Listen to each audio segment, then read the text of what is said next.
कि आप लोगों के बीच में देरी से आया। हेलीकॉप्टर से कार्यक्रम था, लेकिन किन्हीं कारणों से वो संभव नहीं हो पाया। आपने जो इंतजार किया उसके लिए आपको बहुत बहुत धन्यवाद, बहुत बहुत आभार।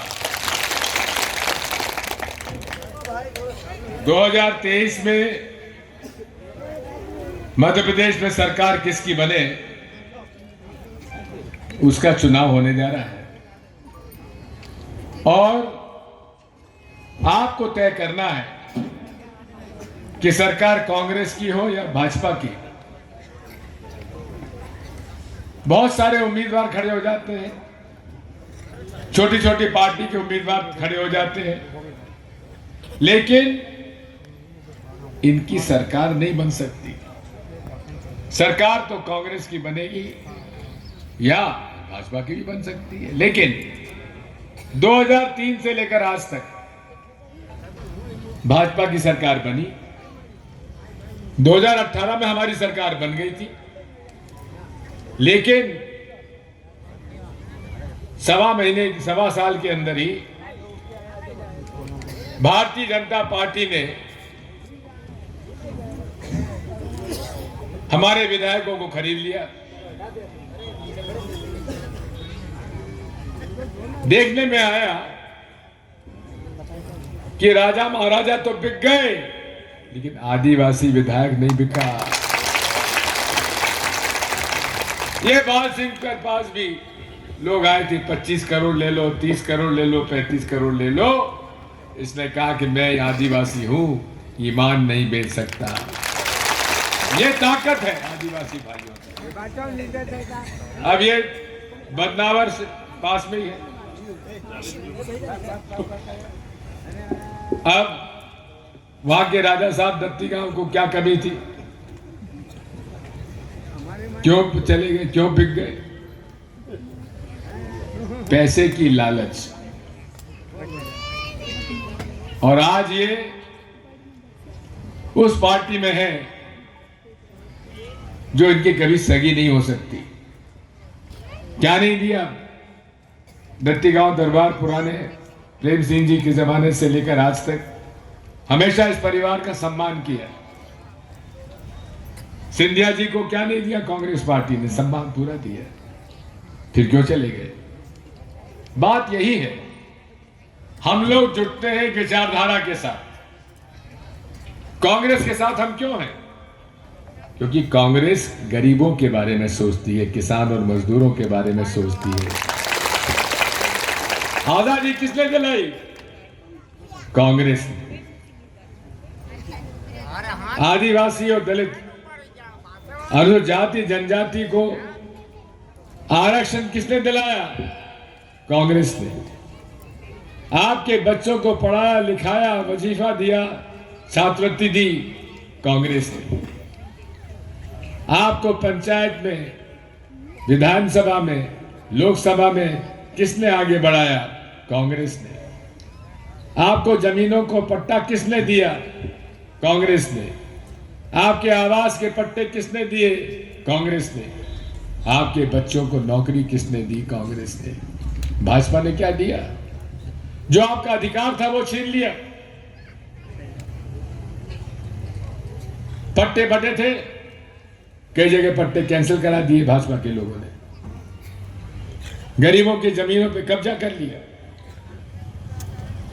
और पूरे तरीके से हमारे आदिवासी भाइयों के हित में जो बजट था, 5,000 करोड़ का बजट आदिवासी विकास के लिए आता है, वो सारा पैसा कहीं तो इंदौर की मेट्रो ट्रेन बनाने में लगा दिया, कहीं और किसी में लगा दिया।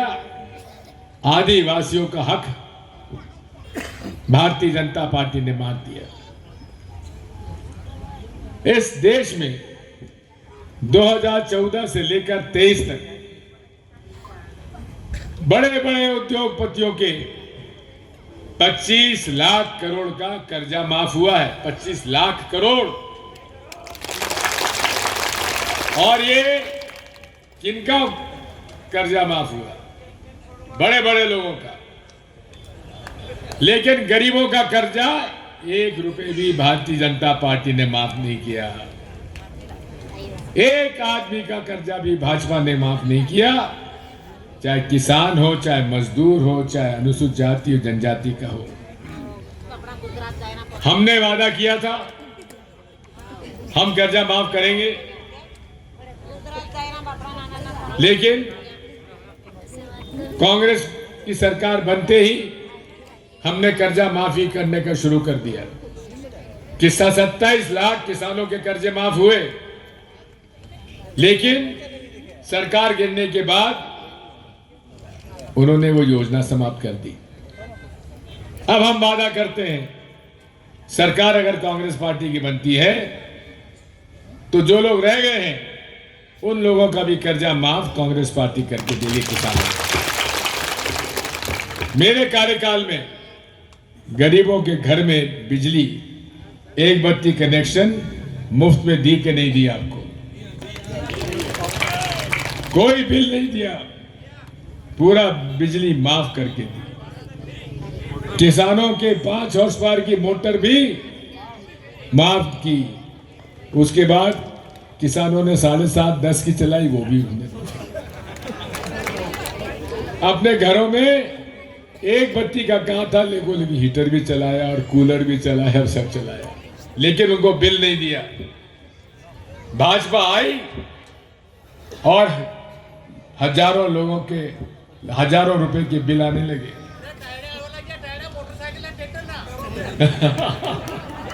और वो बिजली का बिल इतना बढ़ गया कि लोगों की मोटरसाइकिलें उठा के ले गए, सामान उठा के ले गए और जेल भिजवा दिया।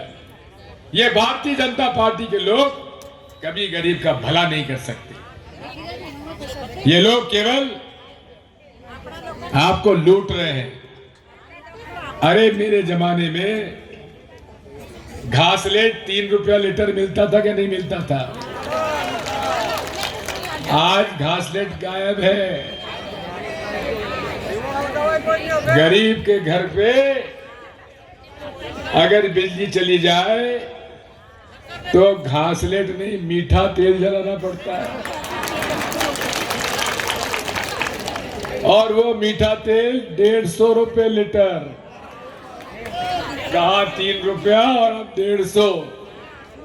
और ये मामा कहता है मेरी लाडली बहना, तुमको मैंने 1000 रुपए दे दिए। ये आपसे 5 से 10 हजार रुपए आपसे लेता है और 1000 रुपए देता है।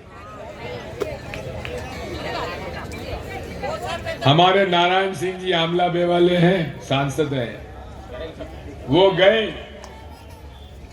एक घर पे, वहां की महिला ने बताया कि हमारे खाते में 1000 रुपए डाल दिए मामा ने।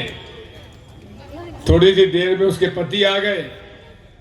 जैसे ही पति आए उसने कहा देखो जी मेरे खाते में 1000 रुपए डाल दिए मामा ने।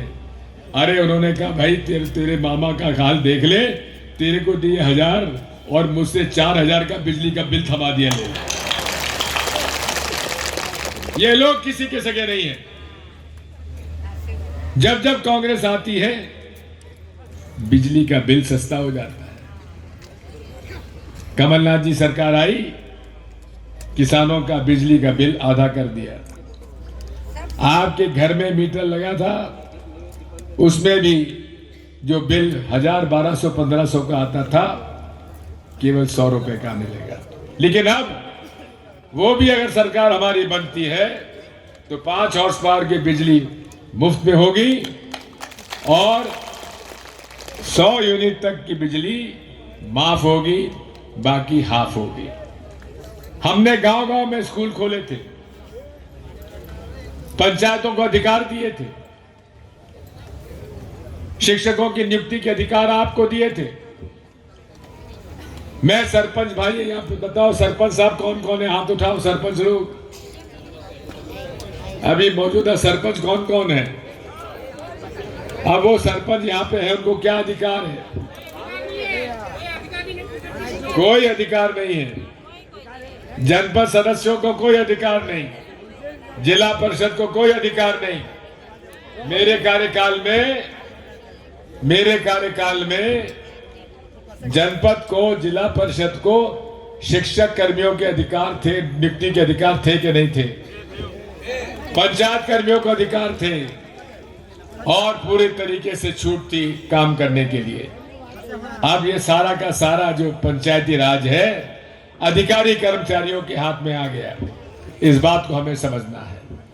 मैं आपसे कहना चाहता हूं, अगर सरकार कांग्रेस की बनती है तो सारे पंचायती राज में सरपंच, जनपद, जिला परिषद को पूरा अधिकार उसी तरह दिया जाएगा जो पहले। और किसानों को मैं कहना चाहता हूं, अगर सरकार कांग्रेस की बनी तो अगले साल गेहूं की फसल 2600 रुपए क्विंटल में खरीदी जाएगी। मैं आपसे यही कहने के लिए आया हूं। अब घर बैठने का मौका नहीं है। 17 तारीख तक काम पर लग जाओ। 17 तारीख तक मेहनत आपकी है और उसके बाद ये आपका बेटा, आपका भाई 5 साल सेवा करेगा और हमारा पूरा आशीर्वाद और समर्थन इसको रहेगा। मैं आपसे यही निवेदन करना चाहता हूं कि आज आप सब लोग यहां पर तय करें। हमारी माता और बहनों से मेरी प्रार्थना है, भाइयों से प्रार्थना है कि इनके बातों में मत आइए, ये झूठ बोलते हैं।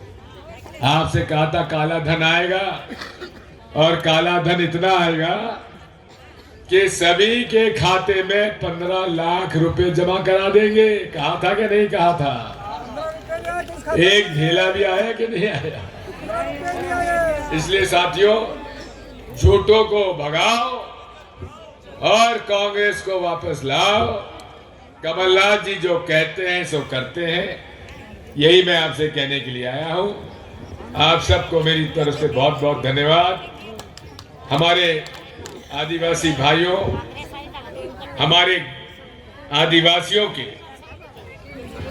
प्रेरणा स्वरूप बिरसा मुंडा जी